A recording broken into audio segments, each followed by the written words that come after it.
Hi, my name's leowt, and you have found your way to the Conversations podcast. Conversations exist to create spiritually minded conversations about life. We desire to create safe space for dialogue and community. We desire to come together regularly and intentionally to generate conversations about life, belief, and the intersection of the two. Everyone is welcome. I'm going to let my friend here introduce himself, and we are going to get chatting. So, Ryan, take it away. Thanks, Leo. Yeah, my name is Ryan, Ryan Bell. What to say? I guess I live in Pasadena, California. So I'm coming to you from the West Coast today. A little daylight still coming through my window here. Jealous. And So I think in the context of this conversation and this podcast, I'm formerly Christian, formerly a pastor in the Seventh Day Adventist Church, currently identify as a secular humanist and an atheist, if anybody asks. And and I currently work in both in my day job and in a lot of my free time in tenant rights and other forms of social activism in my neighborhood in LA County and in Pasadena. So that's just a little bit of kind of my background. I have two daughters who are almost both adults now, and they luckily live in the same place I do. Which is exciting. It's a whole nother trip when they're not around. My oldest is in Korea right now, and it just really is the worst when your kid calls you crying and there's nothing you can do because they're half a world away. You know, I wouldn't wish it on anybody. So I'm a little glad for you too that they're nearby. So, I love the idea behind your book, and we're obviously going to go into that. But I also have to say, as someone who has become let's just say had an awakening to civic duty and such lately, I love that you are doing things like you are running for office and you're doing things to better the world. And I kind of think that sometimes, to bring it to tie it together, this idea of atheism, I think sometimes people are like, oh, atheists are scary and bad and like eating bats' heads or something. Like, I don't know, but I haven't really met any really scary atheists. And I frankly think that it might actually be a better reflection of your character that you are working for tenants' rights and running for office. So well, thanks. Yeah, I mean, I think there are some atheists who maybe try to put on a scary aesthetic to scare Christians and create controversy, and that's their way of having a conversation, right? Is to like cause people to freak out. So, but yeah, it's there's a lot of fear, and we could maybe talk a little bit about that, but for sure there's a lot of fear that I think's unnecessary. Yeah, absolutely. So now here's a parallel for me that I'm drawing. I don't know if I would know how I identify religiously, but I am perpetually curious and interested in religion, especially across cultural boundaries. Just very, very interesting to me. I think I'm like part theologian and part sociologist. In almost just a strictly intellectual sense. Like I don't necessarily know, the word Christian is kind of terrible, and I would be hard pressed to off the bat introduce myself as a Christian. It's one of those things where you have to give a whole paragraph of explanation, but in the learning, yeah. Oh God, it's so bad. But in the learning I've done, it's led me to a place where I think like any true religion or spirituality has to end up at a point of civic engagement. And so I think it's really interesting that like you're coming at this civic engagement thing from like an atheism or secular humanist perspective, and I'm whatever the hell I am. But ultimately, we're still pulling on this same thread that leads us to working in the communities that we live in.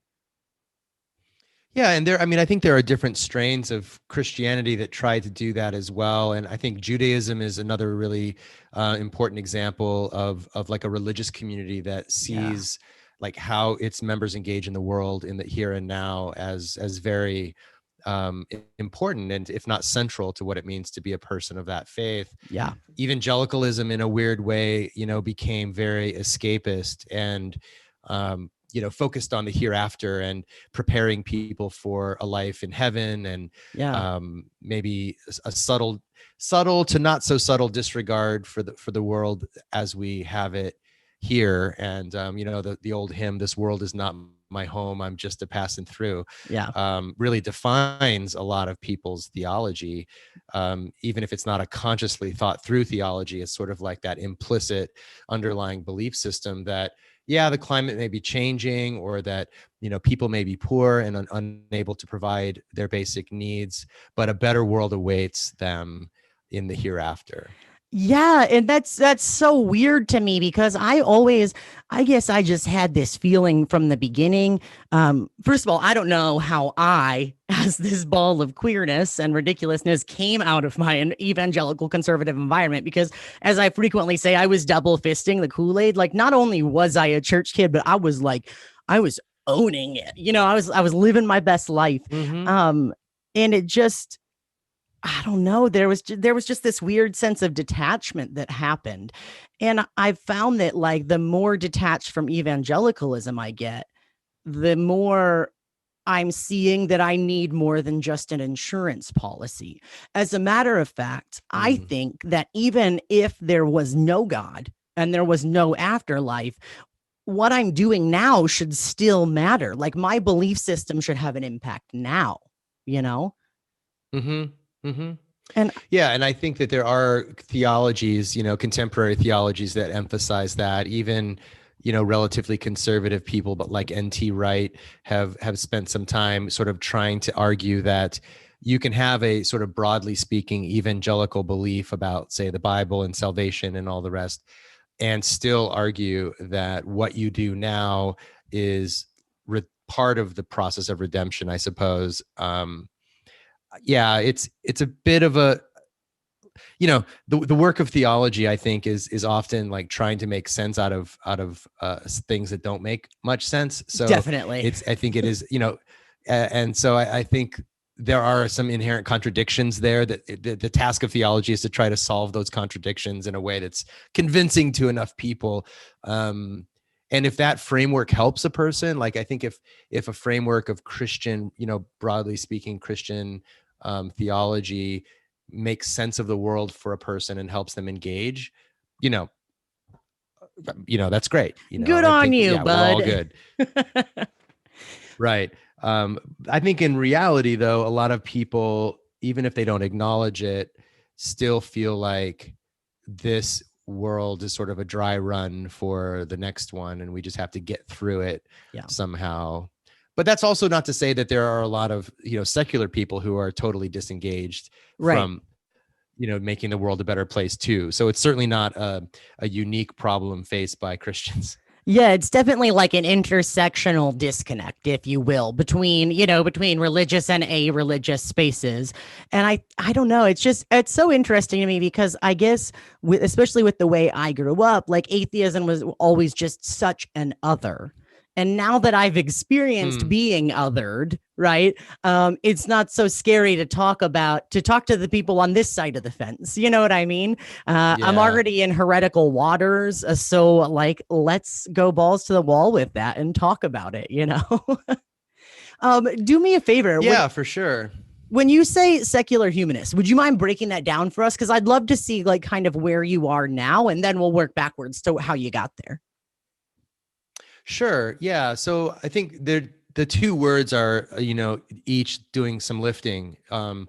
So, I mean, I think to start with the secular piece is simply to say there are other kinds of humanism. So secular sort of modifies the notion of humanism.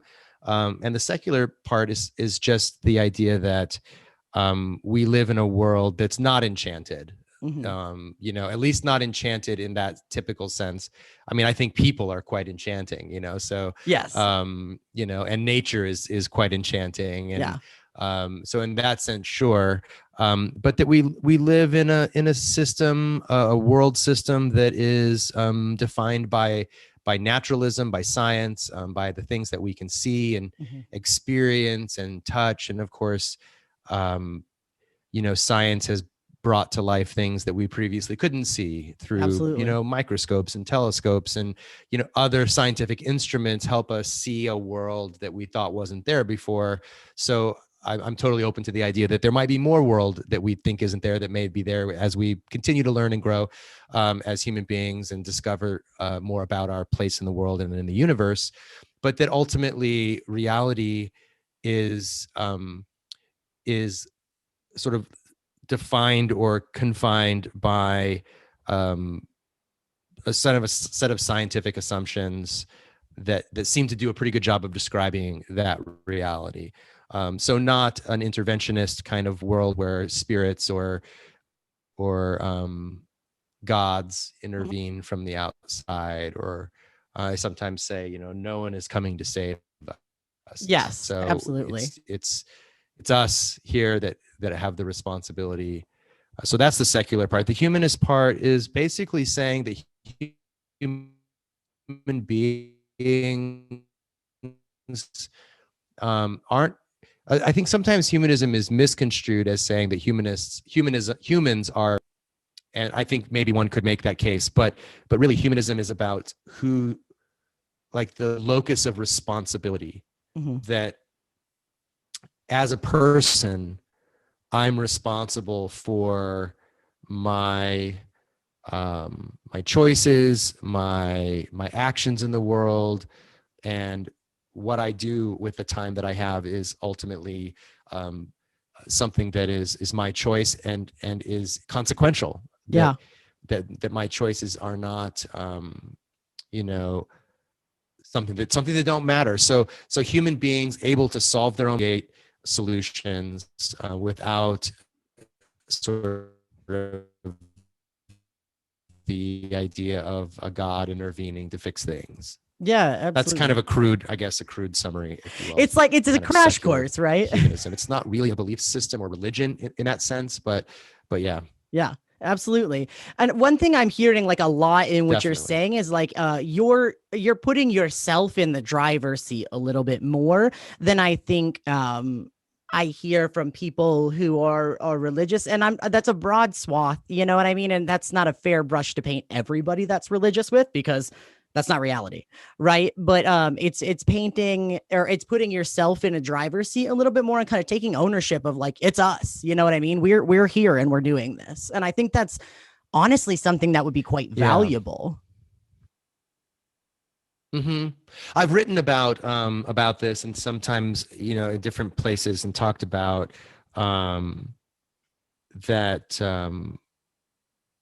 that being a humanist is sort of learning to live without promises. So in Christianity, there are a lot of promises about how the world will turn out okay,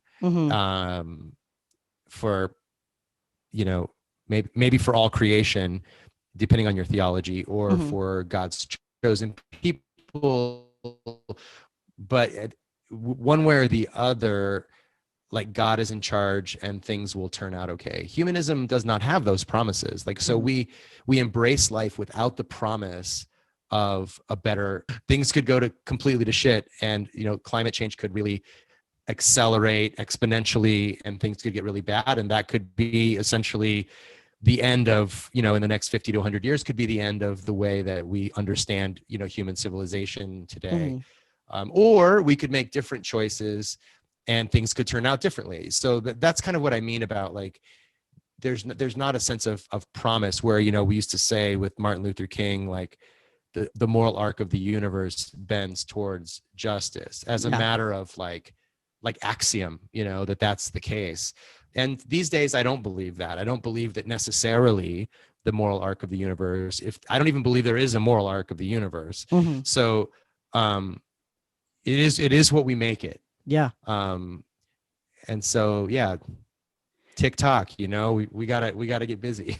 Yeah, absolutely. And like I said, I actually find that to be like kind of wildly refreshing, right? Like, there's no promises. Like, stop resting. It's like, I don't know if you ever played sports, but like, coaches always be like, oh, like, it's not over till the final whistle or whatever. But it's like true. Like, we have a real sense of agency in the world that exists. It's not happenstance, right? Like, this is not what would have happened if just nature existed without humans. Like, we have agency, and we have interconnected responsibility to those around us. And it's kind of refreshing and scary and refreshing all at the same time. It is a little scary. Yeah, it is a little scary. Because it's like being a child, and you have your parents with you, and there's that kind of backup, like you kind of want to be independent, but you also are kind of comforted that your parents are there, if anything goes wrong. But that as you get older, that there's that moment for everyone where they're like maybe in their own apartment or at college or some moment, where you're like, oh shit, it's just me. Like my parents aren't here, Yeah, like, yeah. like it's exciting, Yeah. but it's also a little bit scary, like, maybe they're a phone call away, or maybe there's several hours drive away or something. So they're kind of there.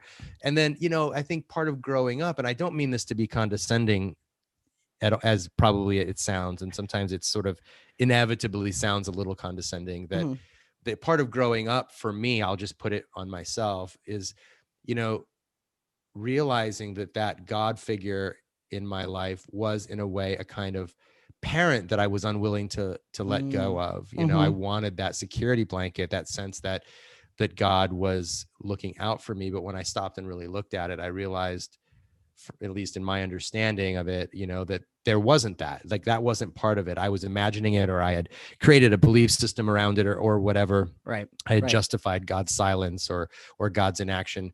And so it was really a kind of growing up of like, oh, like my parents aren't here. My God's not here to save me. Yeah. I have to rely on myself, but not just myself. I don't want this to sound super like individualistic, because it really comes down to the community, and what you're trying to do, I think, with this podcast and this show is like, it's up to us collectively to find ways to support one another, support each other's autonomy, but also support our connectedness, and not just human connectedness, but our relationship with the whole natural world, and our, and how that is either a force for good or a force for harm. Yeah. Oh man, I'm just like, take me to not church right now, because I'm having a moment. You know what I mean? I'm actually in a class right now in grad school called Queer Eco Spiritualities, and it's talking about how, like, if you're going to be truly queer, like there's no binary between human and non-human, and we set ourselves up to inadvertently mistreat part of the world, because we build separations where there's not supposed to be separations. And I find that interesting, because like, you mentioned Judaism earlier, like there's this idea of a personal relationship with God is like a fairly new development in terms of church history. And if you read like Jewish scripture, like that shit's about community, and that shit's about taking care of the world and taking care of your neighbors and feeding the poor. And it's just so antithetical to what we hear, A, in the pulpit, and B, in politics these days. Yet somehow we got from there to here, Yeah, we have our personal trainer and our personal barista and our personal Jesus, and I think that idea of having my own customizable personal savior, it's comforting. It's like having a therapist, maybe, someone who knows you better than you know yourself. I had a therapist once that I had spent enough years with that I did feel like she knew me in some ways, that like she was quicker to the understanding of what was happening than I was. Yes. Because she was outside me, and not all ensnared in this craziness, so, I think that is appealing to folks, to have this. I remember singing worship songs, where God is like this loving father who will never abandon you, never. And why is that important? Because people have felt abandoned in their lives, right? Some more dramatically than others. And so when you sing a song and you have this belief system about a God who loves you unconditionally and will literally never abandon you, that's a powerful, like, emotional connection that that I think is it sticks for a reason, and that's and it can be helpful to people. I just came to the place where I simply didn't believe it was true. Yeah. And so holding on to it became hard to hold on to something I didn't think was real. Right. Yeah. You were doing more work to keep yourself believing that it was real than anything else. Can you tell me, so I know I've read a little bit of your stuff online, listened to some podcasts and stuff, so I know a little bit of your background, but can you tell our listeners here a little bit, like, you said you were a Seventh Day Adventist pastor, kind of Mhm. how did you get to the point where you were even like toying with this, heretical idea? Because like I've been there. I get it. You know what I mean? The first time you kind of like step your toe out of the boat and you're like, oh damn. Yeah, it's interesting, and it's not linear, and I'm sure you and your listeners would not expect it to be linear. Um, and it was a slow development for me, and very humanistic development. Hmm. And what I mean by that is that I grew up in a very, I don't know how much your folks know about Seventh Day Adventism, but without taking a ton of time on that, if you think of like conservative evangelicalism with a kind of unique, little bit anathema even to evangelicals. Hmm. So people often mistake us for Mormons, and it is a mistake. We're not, the Seventh Day Adventists are not Mormons, but they evolved and developed in the same milieu in the United States and around the exact same time Hmm. in the United States history, and have some of the same vibe, if you will. Hmm. So, but I had an orientation to people for whatever reason, whether it Hmm. was my, and I didn't have like a super easy childhood necessarily.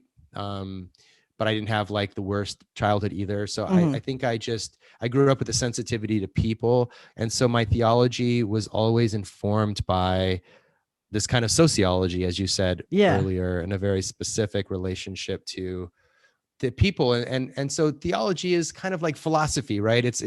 Or economics, it's a hypothetical, all Hmm. things being equal kind of postulation of the way the world is.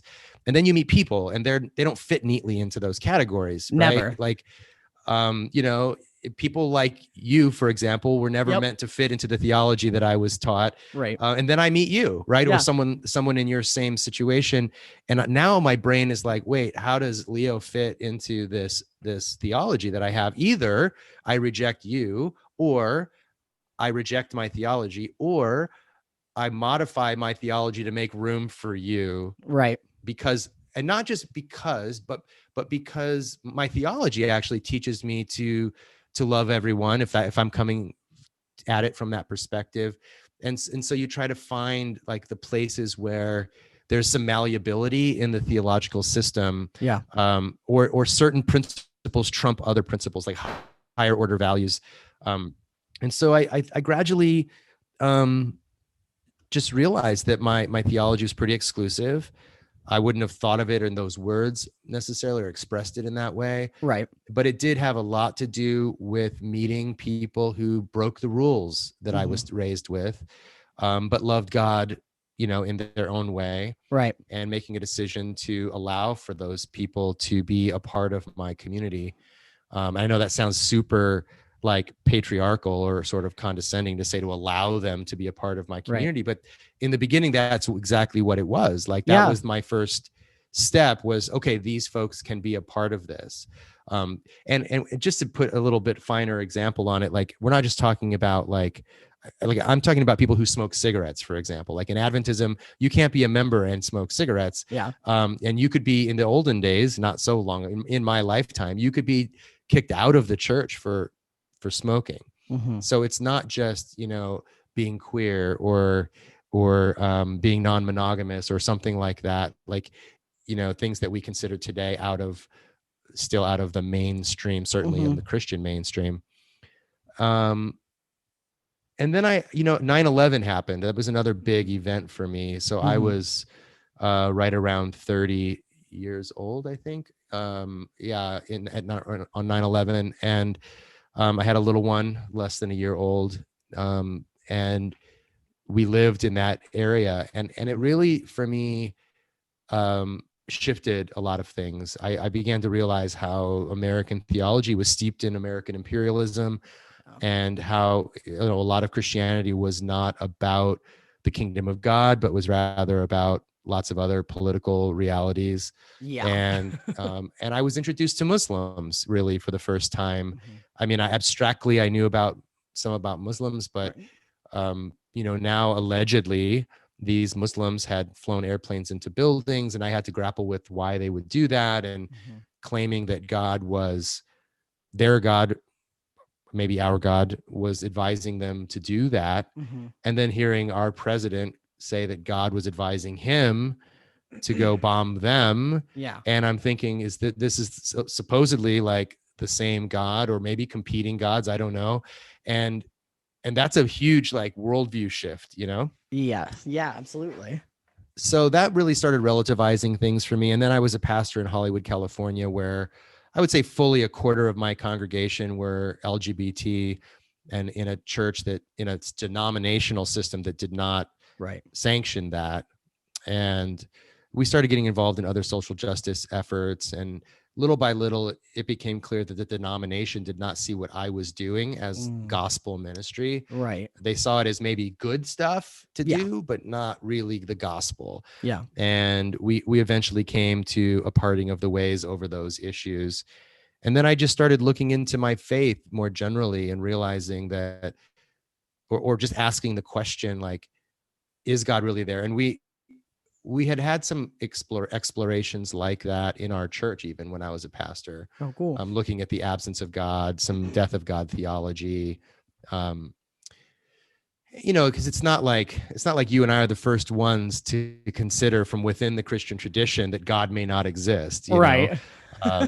You know, it's like after the Holocaust, you know, there were a lot of Christian theologians that were like, what the fuck? Like, where was God, you know, in the midst of all this? A lot of Jewish theologians basically gave up on theism in the aftermath of World War II because they just couldn't abide the idea that God had somehow allowed this to happen. Christian theologians like Jürgen Moltmann and the whole liberation theology movement, as you know, grew out of this struggle of like oppression and God's silence in the face of oppression and what that means. So I started exploring those avenues, and it eventually led me to the place where I just didn't think that the framework of theism was the best at answering the question, what's going on here? You know, or like, why is the world the way it is? Or even more importantly, what is the way forward? You know, but that's certainly not to say that I mean, in my everyday life, I interface with people of faith who are fighting the same fights I'm fighting. So, you can arrive in those places, as I did, and as many people still do. But religious faith just didn't, it felt like an extra baggage I was carrying. And when I set it down, nothing really changed for the worse for me. And I was like, wow, this is a lighter load, and I'm still able to do what I want to do.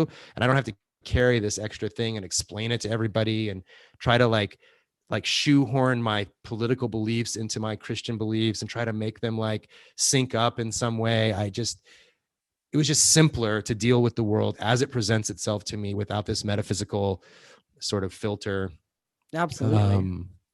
I think one of the coolest things, rambling. No, it's all good. Like, all of that was good. There was no off-topic rambling there. I think one of the coolest things, now, I don't know, you know, I say all of this with the caveat, like, I don't know. I spent a shit ton of money on degrees. I have so many Bibles, like, I have so many Bibles, and I've read them all. And I've read the Bible in 4 languages and so many translations and all of that. I say that, and I still arrive at this place of, maybe, you know what I mean? And I'm not afraid of that anymore. I'm not afraid to live with the questions. But this idea that I'm toying with in my head now, like, I'm already in heretical water, so I might as well just say it. But I have this idea in my head that religion and spirituality is almost like a linguistic. I'm going to use a linguistic analogy for this, right? So you will, I will always, my first language will always be Christian. I can't change that. I can hate it. I can rebel against it like a tiny little adolescent, or I can embrace it as an adult and say, like, this is my heritage, but this is where I'm going. Now, I kind of wonder if perhaps whatever there's this underlying thread of humanity is, if we have just all of these different ways of orienting ourselves around this like universal concept of, you know, and I don't know the word to put there because I don't want to say truth, because that's been fucked up by a lot of people with their truth and our truth and this truth and that truth. But there's some sort of universal thread. And I almost wonder if we're all just speaking different dialects to get to the same idea of, yeah, we're all in this boat together, and we're in this boat with the world, and we're in this boat with the whole biological system. we've got to do this together, And so I don't know how that works out for me, but I've started to I identify as a non-binary person, because I am multitudes. Like, it's the only way to describe the craziness, like you said, the craziness in here. But I almost feel like I might be spiritually non-binary, in this sense of like where I can see it all right here, but I don't feel stuck right here. Like, I feel like I can see it from up here, and I can see the ways in which we're all floating down the same damn stream. And I think if you have a belief system that where you wind up, where you err on the side of helping people, like, I don't see how there's an eternity in hell, if hell was to even exist. I don't see how that's where you're going if you just didn't say the right name when you prayed. You know what I'm saying? Yeah. Yeah. I mean, yeah, exactly. I to stick with your linguistic analogy for a minute, I think it's, like, for example, if I hear someone describe an experience and they say, like, the universe, like, revealed to me something, right? Uh-huh. That's not a way that I would ever describe an experience. Like, that's just not the language that I would use. Yeah. but there's a part of me that knows exactly what they mean, right? Like, Yes. I'm not like, what the hell? Like, I've never heard anything like that before, like, or when someone says, like, like, God spoke to me, or I had this deep impression from God, or from the spirit, or from, I don't know, from whatever belief system that you have. Like, I've had deep impressions. Like, I know what it feels like to have, like, this deep conviction or an impression, and to doubt it, and to wonder, like, is that something I should act on? Is that a bias that I have that I should not act on?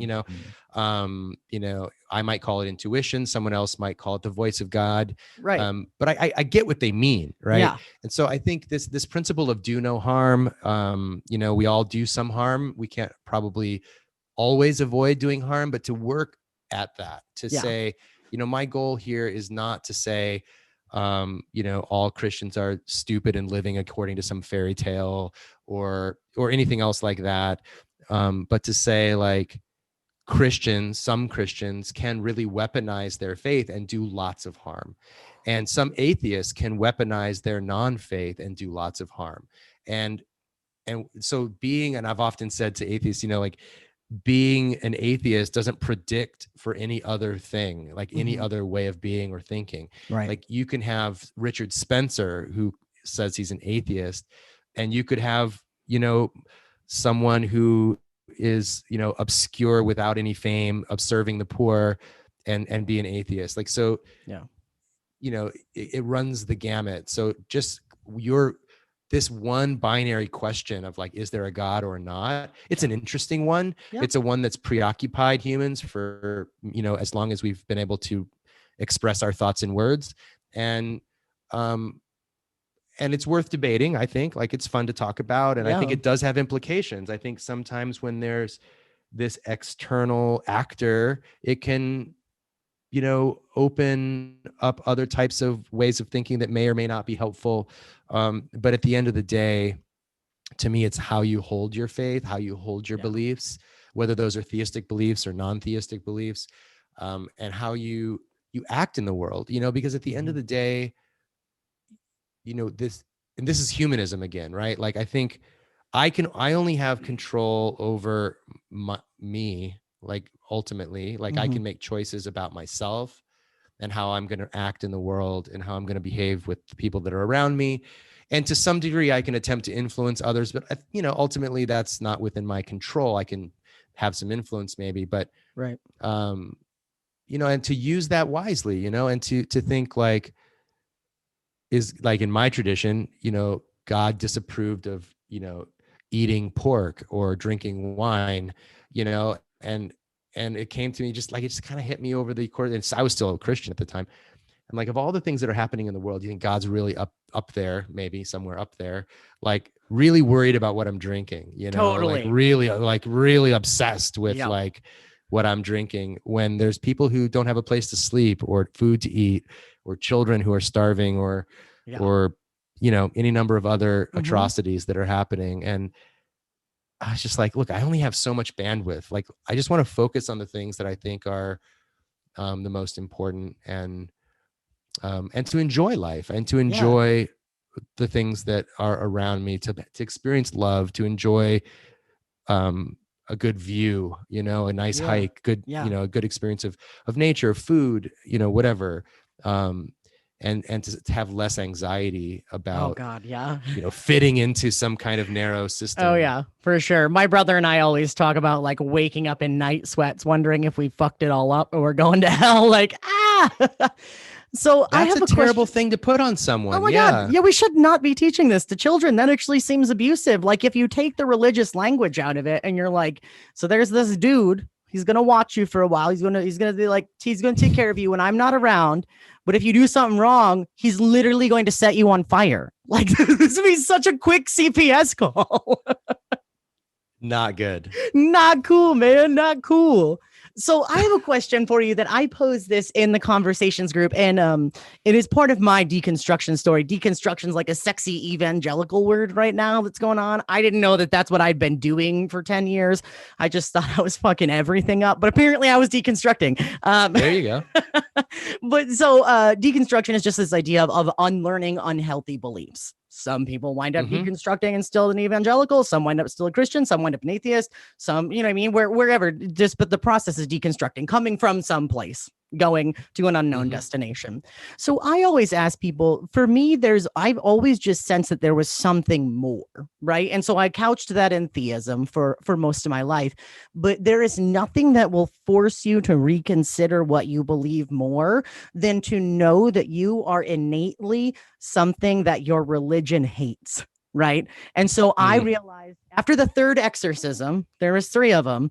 I realized they were either awful exorcisms or they were so good that I'm a dude now. So jury's still out. But after my third,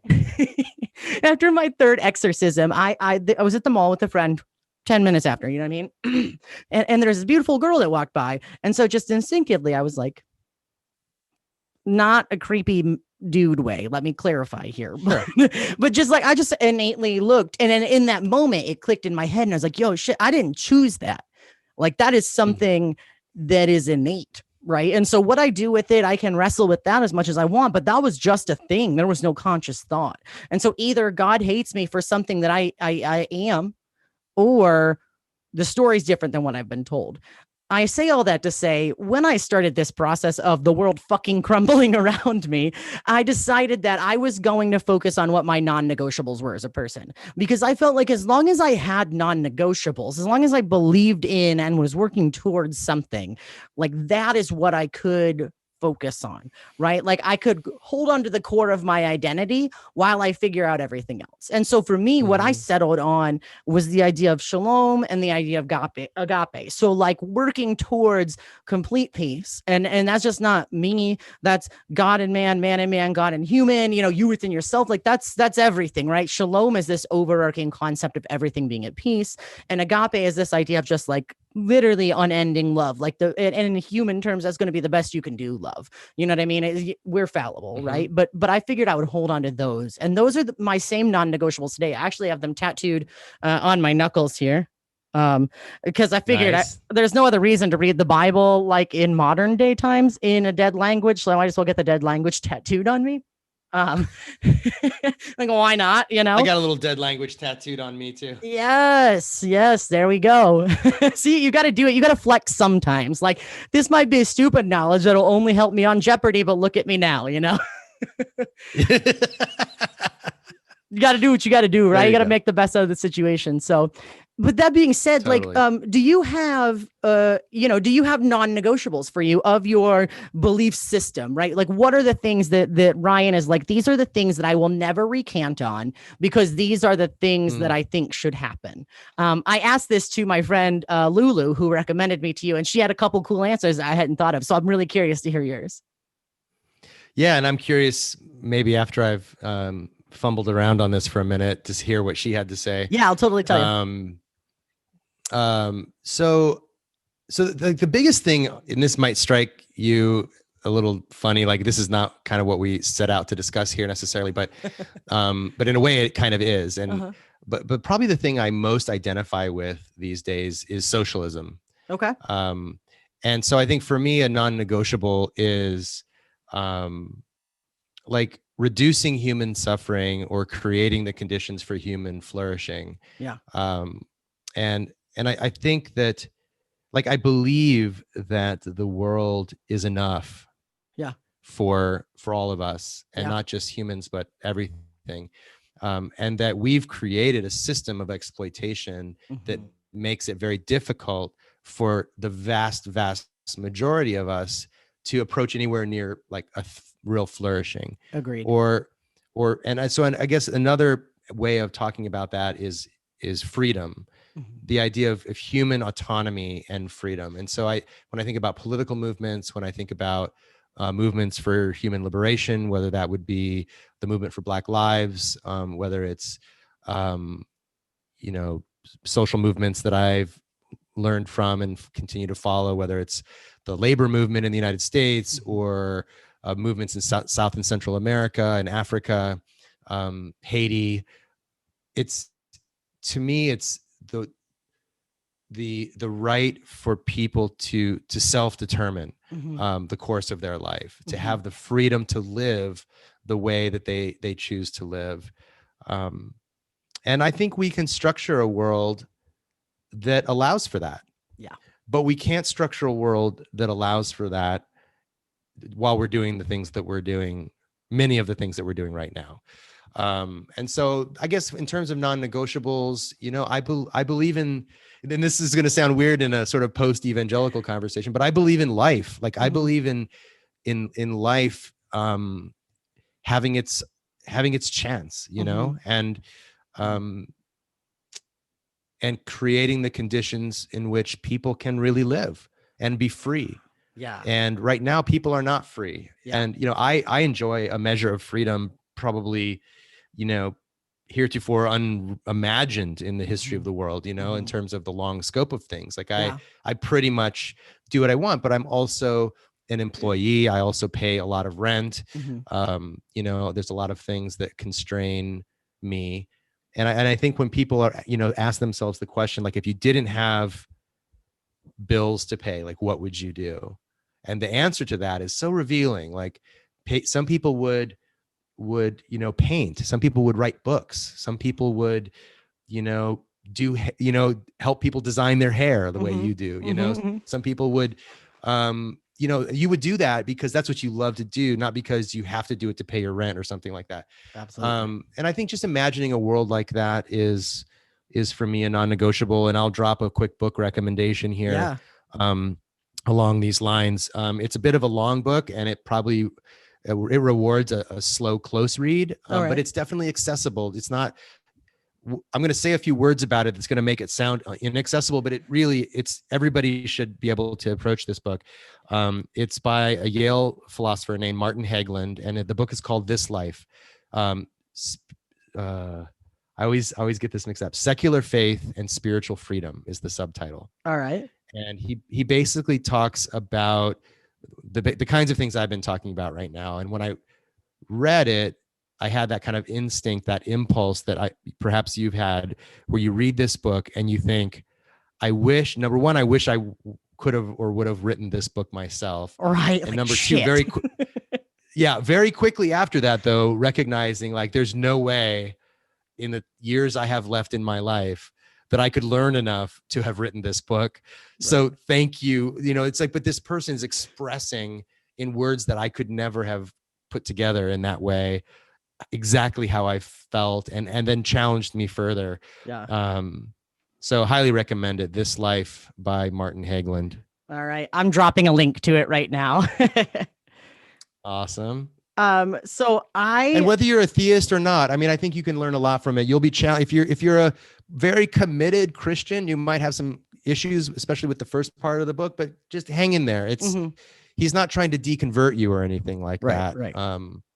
Yeah. There's a universality to it. Like it's understandable. So, I Definitely. like all of these things that you're talking about. Like I I dig. Like none of those go against what I believe. This is where I'm getting back to like the linguistic analogy of different dialects. You know what I mean? And like I don't know. I think I'm learning another language right now. I don't know what it is. It's like heretofore unclassified, but it's definitely not. It's not quite the same as Christianity, but it's something, right? So I don't know. It's probably like some Lord of the Rings shit where I'm just making up my own. I don't know, but I definitely noticed. I saw your platform before, so I'm definitely noticing some like you like those socialist tendencies. And frankly, I think Jesus was a socialist, and I think that most Christians today, if they met Jesus, would fucking hate him, because he's like, "Yo, help people." They'd put him right back up on the cross. Absolutely, maybe not literally. It would be some other. They'd imprison him or something. Yeah, they would just filibuster him forever. Like it'd be like, but nope, this is why we can't help somebody. You know what I mean? They'd filibuster him with reasons to not help people. But I have been learning a little bit about democratic socialism via some friends in my area, and I know a couple of them are watching. So I'm hoping that they're picking up on this because actually where we live, there is a democratic socialist group, but they are actually a private Facebook group because of the literal worry of what people in this area would do to them, which is so weird. It's so weird when you're just like, bro, everybody should get a shot. And people are like, nah, I'll pass. You know what I mean? Like, yeah, people are really threatened. I mean, it's weird the way that like some people have co-opted political language like freedom, which is one of the reasons that I always insist on mentioning it, because I think the right has latched onto this idea of freedom and really bastardized it. Where it's like freedom for me, but not for you. But not for you. But not for you. Yeah. Whether it's getting a COVID shot or whether it's what a bakery can bake a cake for, like, just all the things, and crazy as shit, man. Yeah. Just let people live their lives. I mean, it's just not that hard to figure out. My grandfather taught me when I was little, when I lived with my grandparents, when I was younger, and he taught me that my freedom ended where your nose begins, like my freedom to swing my hand ends where your nose begins, and so like, do no harm, like, live your life in a way that, or as a pastor theologian friend of mine said, don't be a dick. Don't be a dick. Like that's a basic axiom. And I think that should be pretty foundational for all of us, right? Like, I don't care who you are, just don't be a dick. And we're already moving further. Like if you play don't be a dick out to the fullest extent, that's actually a pretty pervasive mandate. It's pretty great. I mean, it encompasses most everything. I sometimes, feel this when, I sometimes brush up against some of these stupid Twitter debates around like trans issues, and my overwhelming, like, after my gag reflex at some of this like anti-trans stuff settles down, my first thought is always, why do you care so much how someone else lives their life? I just don't get it. Like, just let people live. I don't understand. Like, so you're not the same as that person, That's kind of like the nature of the whole world. Like, it is. I think people are just scared. They're scared of what they don't know. They're scared that they're going to get left out. And I think for people like me, for really privileged people, they're scared that other people are going to have retribution, that if, for instance, if people of color truly get political power, that they'll be held to pay. And, there might be tribunals or whatever else, What's funny about that is it's an inverted admission of an understanding of complicity and guilt. Because if you don't want things to change, you're saying it could be bad for me the other way. Right. Yeah. Yeah. Or it's just this crazy supremacy, which is just plain wrong, like whether it's Western civilizational supremacy or white supremacy or hetero patriarchy or whatever it is. It's just like this great, like this at the bottom of it all, it seems to me like a playground level, I'm better than you. Absolutely. It always just sounds like that to me in my ears, like bigger, bullier people taunting other people on the playground. And I'm just like, come on. Like, we haven't evolved past this. Like we really just can't accept this. How did we not make it past this point? Like, I thought that was a thing we were doing as we grew up, but apparently not. We're just doing the same shit, but in fancier clothes and with more expensive consequences, I think. So, Yeah, but I think that the thing that really matters to me though is like the material realities of people's life, and I think this is going back to humanism again, and no one's coming to save us. Like the material realities of people's life are what really matter. Yeah. And materially changing someone's life by, giving them more wages or giving them democratic control of their workplace, for example, or giving them unfettered access to healthcare, or, the list goes on, really changes people's lives. I mean, and I think Christians by and large are people who often say things like, we want to change people's lives, right? Like Jesus will change your life, or we believe in like intervening in the world in such a way. And I say we, like I'm not a Christian anymore, but Christians talk about intervening in the world in such a way that people's lives are improved. And often that involves a belief system in Jesus and whatever else. But at the bottom of it all, they want people's lives to be better, right? Yeah. And I think that this is, for me, the optimism is that people's lives can be better. And it's not even that hard. Yeah. Like we could accomplish, like just to get an example, we could accomplish universal healthcare, and it wouldn't even be that difficult. No. And we would adjust to it. Like within a year or two, people would be fine, and they would love it the way they love their Social Security benefits, and we would all be better off, and the world would be a better place, and it wouldn't cost anybody hardly anything at all. Like it would cost the rich some more, but they wouldn't even notice it. It would be, they would have like, $6 million instead of 7 or something like that. That's like crazy. Who gives a shit? Like, yeah, it's crazy to me. I know. Yeah, whatever. So that's, to me, that's the drive. I like that. So what? But I've been interrupting you. Keep going. No. I was just going to say, so what Lulu said. Yeah, tell me what Lulu. It was very similar to what you're saying. And so the first thing was that, there's not always a redemption arc, right? Not everybody gets a redemption arc.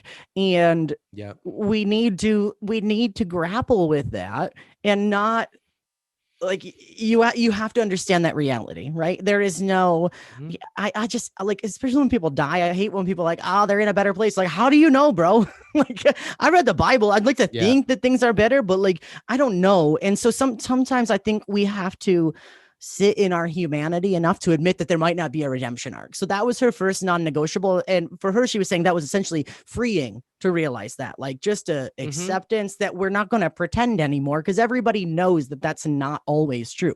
Not every addict gets sober before they OD. Like, that's just life. And so that was her first thing. Unfair. It is. And it's really unfair in a lot of ways, which brings us back to the socialist, tenets that like, there's a lot of ways that we could change and make life a lot more fair if we were willing. And then the other thing that was her non-negotiable was the idea of not creating, what was it? Not making sure everybody felt love, but basically creating safety for everybody, like a basic, because doing what is most loving, that's kind of a thing that's been a personal thing of mine, like with the whole agape thing. But the reality is that a lot of people have done real shitty stuff in the name of love. Like, just look at people who have come out and their parents have cut them off and, tried to exercise them or get them like kicked out of school or whatever. Right. There's so many movies on this topic right now. Like, they think that's love. And so love is not a monolithic thing. Right. And so she was saying how her mandate boiled down to creating the safety that would allow everybody to flourish. So almost the same things that you were saying, which are almost the same things that I was saying. Totally. Light bulb. You know what I mean? Maybe we're onto something here. Yeah. Maybe. I don't know. I don't even know. I don't, it's just like, I feel like if you just keep peeling back the layers, I'm a big, like, in literary terms right now, I'm doing a shit ton of writing for school. And so when I'm writing and when I'm talking with conversations and everything, I kind of keep saying this phrase, like, there's always a thing behind the thing. Like, especially with the trans argument lately, I'll use this just as an example, because I made a video about it 2 days ago. So it's fresh on my brain. But like, you're saying you're worried about your daughter getting a college scholarship, right? Okay, but that's not the responsibility of a trans person. That's the responsibility of a government and a private business that have allowed the for the 400% increase in tuition in the past however many decades. Like, so the thing behind the thing is not necessarily that you don't want trans kids to play. The thing behind the thing is that you can't afford college. Like, maybe we should talk about the thing behind the thing. And I think that's what's happening a lot of with what we're saying too, is like the thing behind the thing is safety, and is working as hard as we can for equity, and an overarching belief in people and the ability to do better. Yeah. I think it's also interesting to, and I'm trying to do better at this, like really try to understand the good faith arguments of the other side. And they're not always in good faith. But I do think, for instance, when it comes to like socialist politics, that anti-socialists, people that are against socialism, are also concerned about fairness, and they really, but they see it in a much more narrow terms, and it's not sort of driven by equality as much as it is like their entitlement, and or that other people who are not entitled or haven't earned something are cutting the line. And so I think it's important to really spend time with these ideas and really explain what we mean by freedom, and by equality. Yeah. And like on the basis of what, and I think it's not because it's like equality somehow through the lens of a meritocracy where I've earned something and therefore it's fair, right? That I get it before you get it, or something like that. Whereas like, I think that, COVID has really brought to the surface so many of these issues. And unfortunately, 500,000 people have died.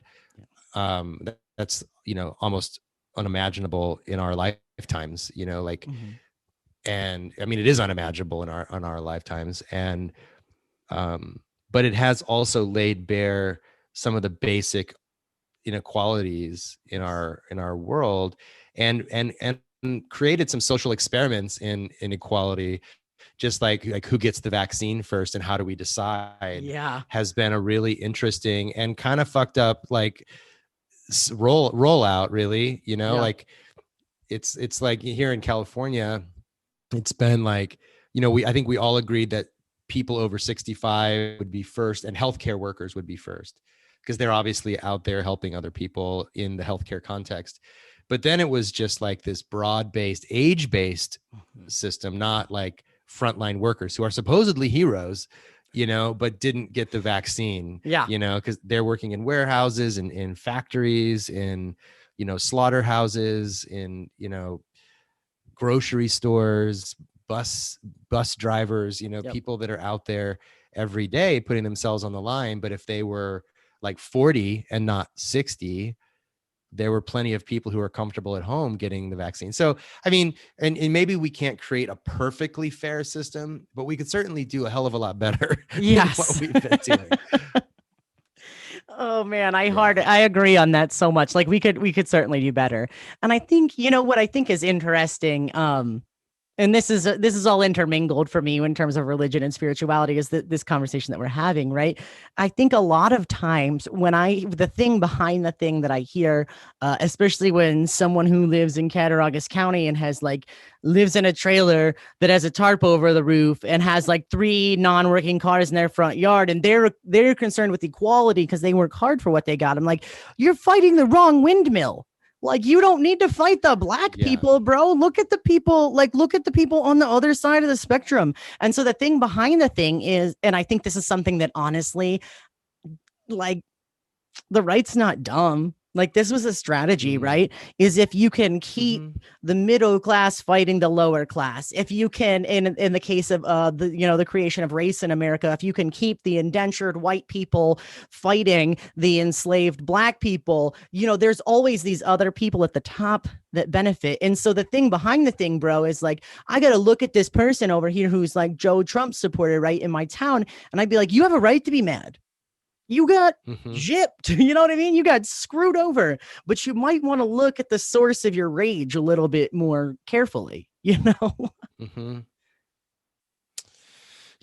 No, I totally agree. I mean, and I think this is, controlling the narrative. And I think this is something that, again, Christian theology can help with, because I think there's a lot of like narrative analysis Mm-hmm. in theology, and trying to understand, you know, and I think we can go too far trying to make everything in the world fit into a nice, tidy narrative. I think Right. this is where Christianity falls apart for me. Like, but I do think that certain segments of our society are much better at controlling the narrative Yes. than others, and we just need to get better at standing for what we believe on principle. Yeah. Being flexible, being welcoming and inclusive, but also Mm-hmm. having principles that we stand on. And I think this is a tension, because It is. I think the more like strong principles you have, the more you can seem exclusive, you know, Mm-hmm. or like rejecting people who don't have those principles.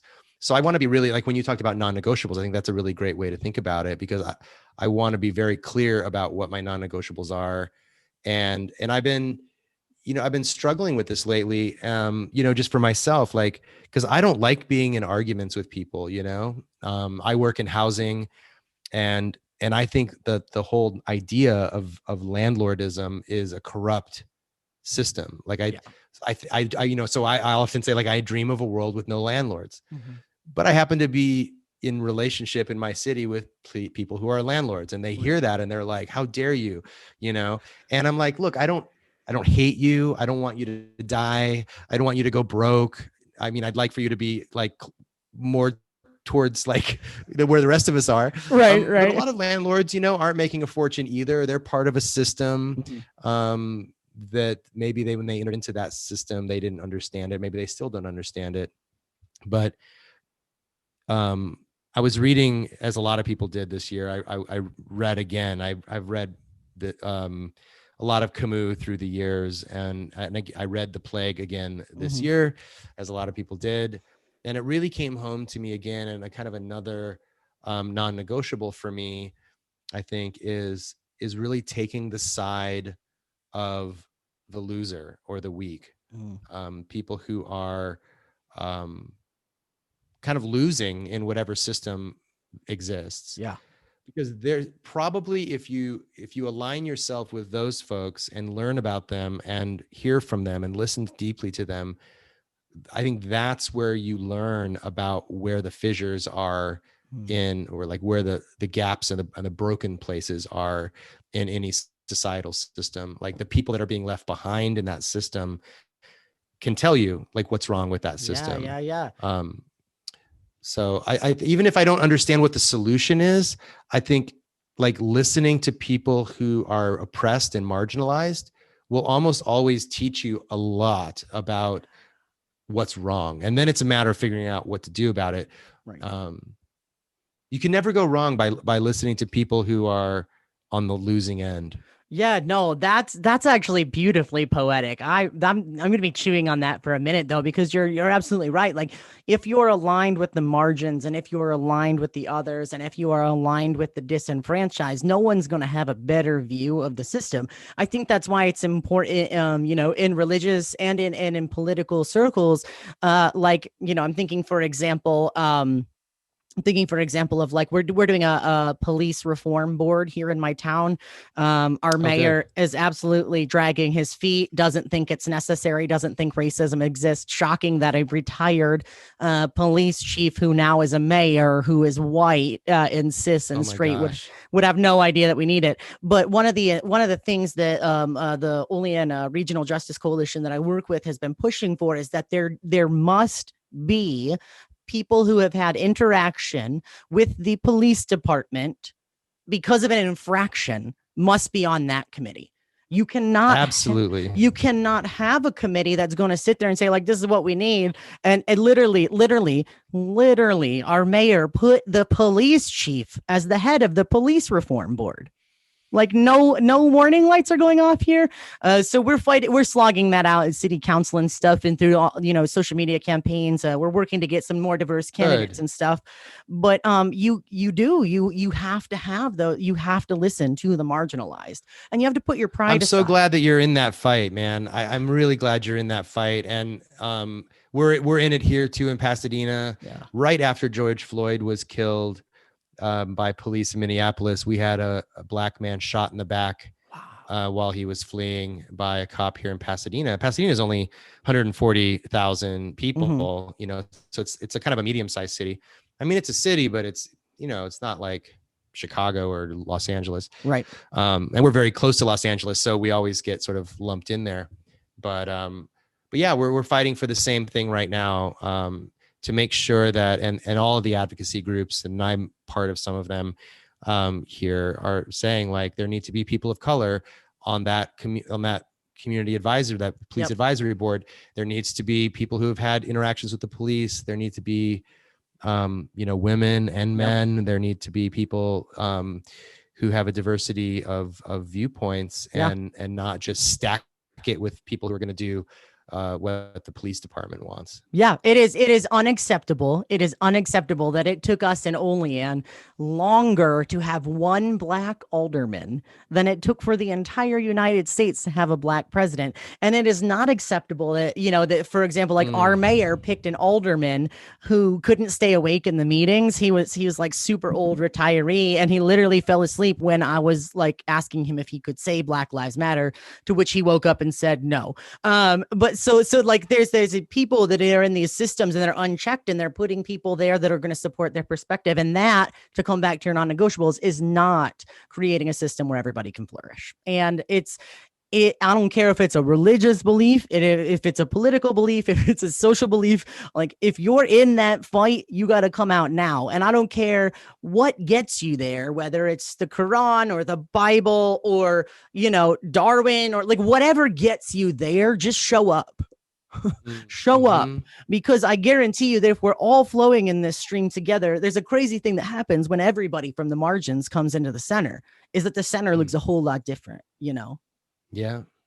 I got a little soapbox there. Sorry, but it's for me, like to bring it back to where we started, is the more that I come to take any belief that I have seriously, the more I'm driven to civic participation and to community building.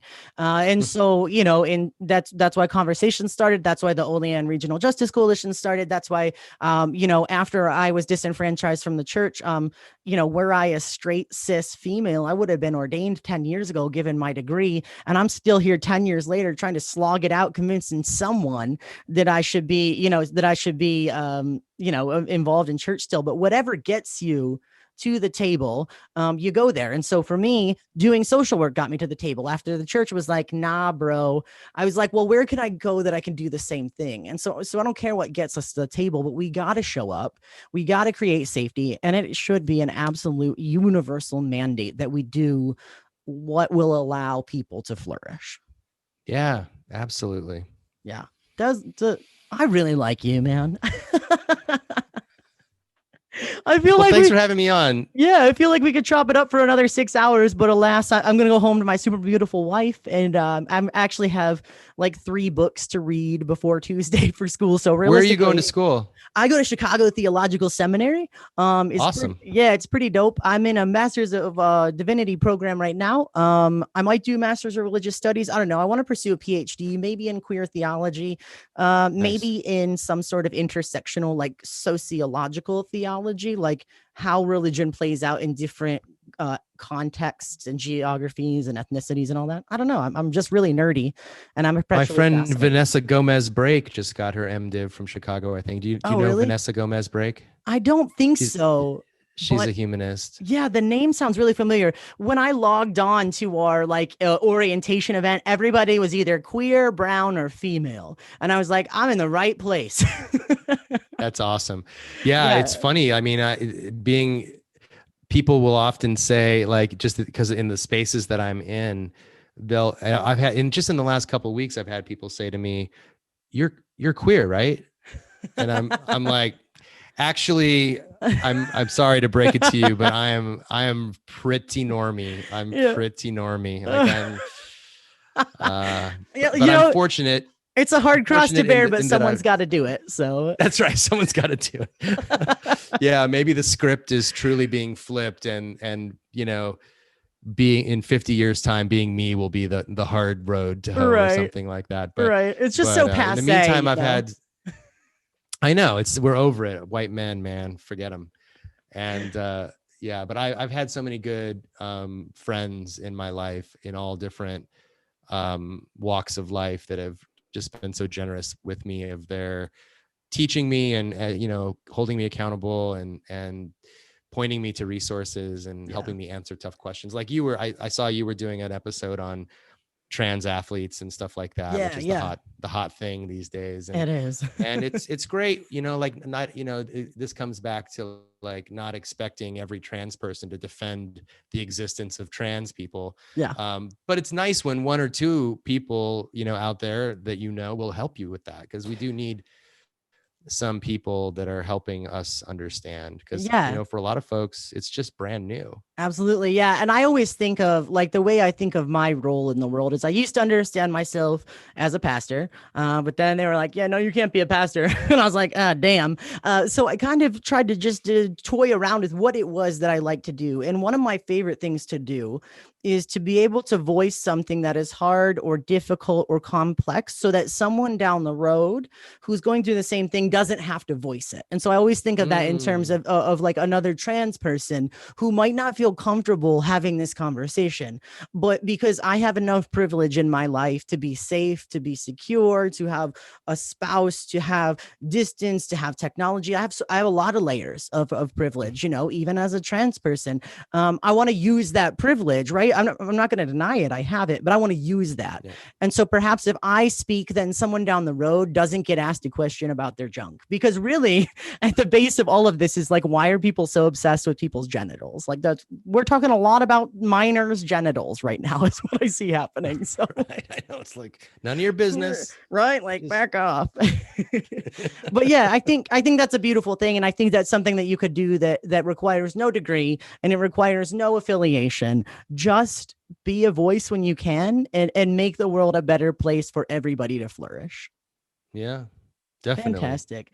Thank you so much, Ryan. I really I've been listening to your podcast to prep. The second that I actually emailed you right after I finished my conversation with Lulu too. So I'll have to like hook you guys up somehow. But yeah, please do introduce us. I'd love to connect. Absolutely. Yeah. I know you've been a great guiding light to her too. So, but I want to say thank you so much for coming on. Thank you for working through schedule issues and technology issues and just being open and honest, in the way that I try to speak out and hope that makes it easier for some people. I have no doubt that people watching this, you will have made the way easier for them in one way or another. Well, that's certainly my hope. And it's, I'm humbled by it, but yeah, if we can lighten each other's loads a little bit along the way, I think that's like you just said with, something that we say maybe prevents someone from having to answer a similar question down the line. And we, and then I get that benefit from some other person. So yeah, that's the good work. So do you have, real quick before we go, do you have any way that people can connect with you or any works that you would like to share or anything that you'd like to put out in the universe so that people can further connect with you or your work or, the projects that you're working on, anything like that? This is your chance. Yeah, thank you. I appreciate that. So yeah, my personal Twitter is just Ryan J. Bell. My Instagram is the same. I have a number of different Facebook. I have a personal Facebook and a professional Facebook. You're welcome to connect with me there as well. If you just search for me, I should pop up. I have a podcast called Life After God. And my website needs some work, but you can find it at lifeaftergod.org. And there's all the back catalog is there. It's free. I haven't put out an episode in a couple months. I've been starting a new job. So, but there's a load of really good stuff in the back catalog. And all of the links to the Life After God social media are also there on that website, lifeaftergod.org. So yeah, welcome your interaction there on stuff relating to sort of post-theism and kind of how we think about ethics and morality and activism, sort of the dominance of God narratives. And then if you're a tenant, this will be my little pitch to you, like join your tenants union. Mm-hmm. If you have one. If you don't have one, form one. Get together with your neighbors in your apartment building or your apartment development or whatever configuration you have. If you rent a single family home, find other people. We need each other right now. Absolutely. Of course, if you have a labor union, join that too. Absolutely. Absolutely. I love it. Maybe we'll have to have you back on to talk more in that vein too. Just about like tenants' Sure. rights and all that sort of stuff, housing equity and socialism and democratic socialism, all that. There's so much room to talk about those things right now. So I will go ahead and make sure that all your info is down here in the show notes so that people can find you as well. Thank you so much for your time. And thank you everybody who watched. This has been Conversations. We come together regularly and intentionally to have intentional, spiritually minded conversations about life, whatever that means.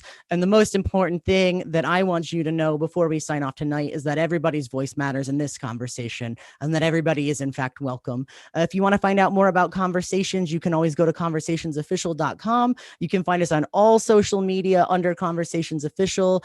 And we do have a Patreon and a Buy Me a Coffee if you're interested. And we got some sweet merch, which I'm rocking. I also got these earrings. I will show them to you.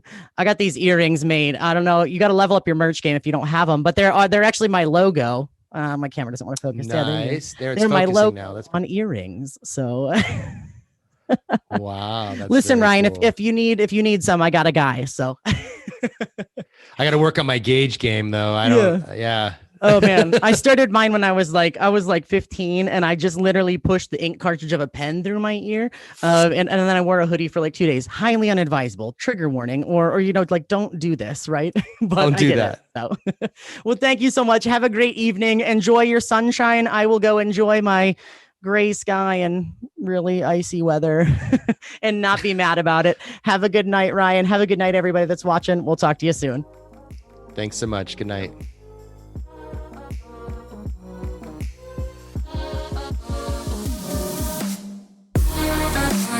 This has been the Conversations Podcast. Thank you so much for joining. If you have any questions or comments or just want to get involved, feel free to join the conversation on social media.